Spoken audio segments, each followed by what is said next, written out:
Hey there, fellow investors. Welcome back to the Dividend Uncle, where we usually dive deep into steady dividend-yielding investments. But today, I've a surprise, and we're taking a detour from our usual route. Last week, the stock markets took a nosedive, and I found myself on a little adventure with something you don't usually hear me talk about: volatility trading. More specifically, I took my very first shot at hedging my portfolio returns using the VIX Index. You know this, Uncle. I'm a traditional investor, so I usually stick to the tried and true methods like buy and hold and dollar cost averaging. So, diving into something as volatile as the VIX Index felt like a big leap, especially for a first-timer at 40.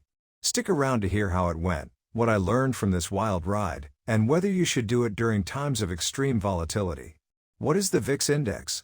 For those unfamiliar, the VIX, or the CBOE Volatility Index, is often called the Fear Index. It measures market volatility based on S&P 500 index options. When the market gets jittery, especially during market crashes, the VIX spikes. However, it's important to note that we cannot buy the VIX directly, like a stock or ETF. Here's why. The VIX measures market volatility based on S&P 500 options prices. It represents expected volatility over the next 30 days. Unlike stocks or ETFs, it doesn't have a tradable asset behind it. To gain exposure to VIX movements, investors use derivative products like VIX futures, options, and exchange-traded notes or ETNs. The VXX or iPath Series B S&P 500 VIX Short-Term Futures ETN, an exchange-traded note, is one such instrument that tracks the short-term volatility of the VIX. There are also other options, such as VIXM, or the ProShares VIX Mid-Term Futures ETF, which tracks the mid-term volatility by investing in VIX futures contracts with longer maturities. But I chose the VXX because it is based on the short-term VIX futures, making it more reflective of immediate market volatility. The downside? The VXX is more volatile, which means it can swing both ways much faster.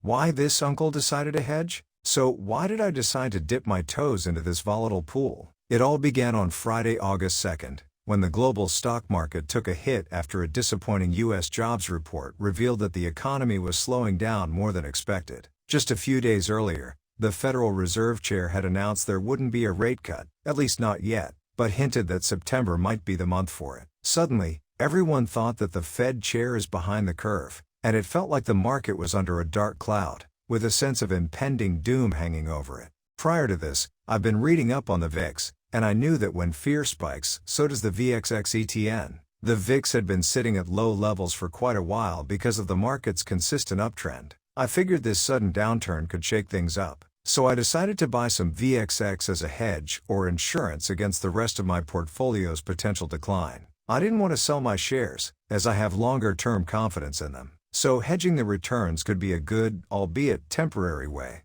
At this point, the VXX has already jumped almost 20% to $54.80 from $46 the previous day. The value investor in me was screaming no, but I had to convince myself this is a hedging trade, not a normal buy and hold situation. By the end of the day, it had gone up $62.70, resulting in a 14% gain. The roller coaster ride? On Monday, August 5th, the unthinkable happened. The Japanese market plunged 12%, and the Nasdaq dropped more than 4%. And boy, did the VXX move? It jumped nearly 40% in a short span to $85.25. This is the first time any of my investments has gained so fast in such a short period. But here's where things get tricky. If the market rebounds quickly, the VXX can drop just as fast. There was a chance the US Fed might step in with an emergency rate cut, or that market sentiment could turn on a dime.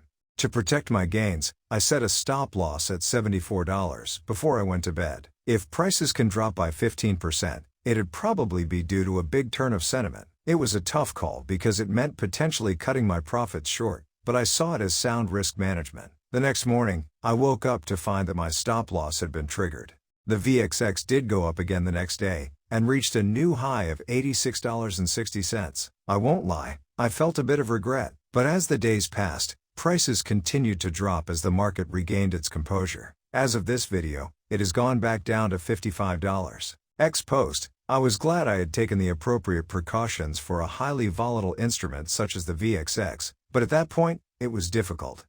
Lessons learned from the adventure. Here are the key takeaways from this adventure. 1. Nimbleness is key. When dealing with volatile assets like the VXX, you need to be quick on your feet. Holding on for too long can be costly. 2. Risk management is crucial. Setting a stop loss might limit your gains, but it also protects you from larger losses. It's about managing the downside while still participating in the upside. 3. Know when to walk away. Sometimes, it's better to take a small win than to risk it all for more. The markets are unpredictable, and knowing when to exit is just as important as knowing when to enter.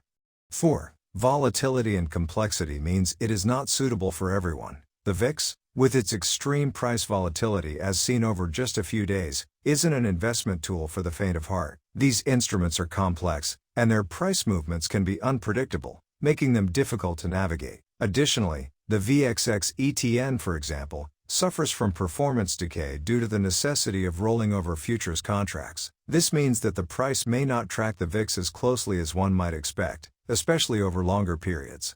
Before I move on, if you liked my adventure so far, please do me a favor and hit the like button, so the YouTube algorithm can share my story with more people, and hopefully we can all learn something from it. And as always, leave your thoughts in the comments below. The Dividend Uncle's take.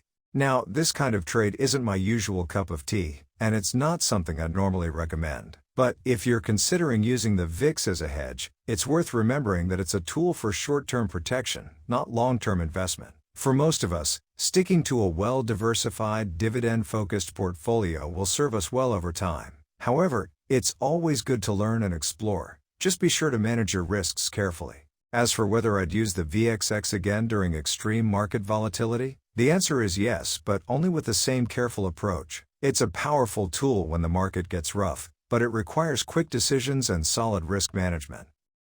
So there you have it, my first experience hedging with the VIX. It was a learning experience to say the least, and a reminder that even in uncertain times, there are strategies to protect our portfolios. Until next time, stay safe, stay invested, and let's keep growing those dividends together.